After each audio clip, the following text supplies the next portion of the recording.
Hello friend, Annapurna કિચનમાં આપનું સ્વાગત છે। હું રેખાબેન સોલંકી। આજે આપણે વિનેગરવાળા મરચાં બનાવીશું। લીંબુના તો આપણે બનાવતા જ હોય, તો આજે આપણે વિનેગર લીધું છે, હળદર અને મીઠું।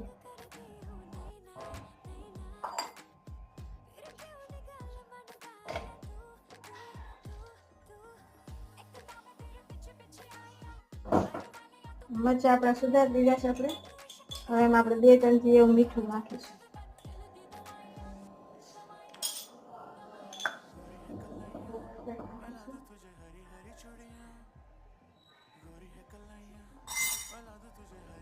વિનેગર છે, વિનેગરથી મરચાં કોઈ દી ખરાબ ન થાય।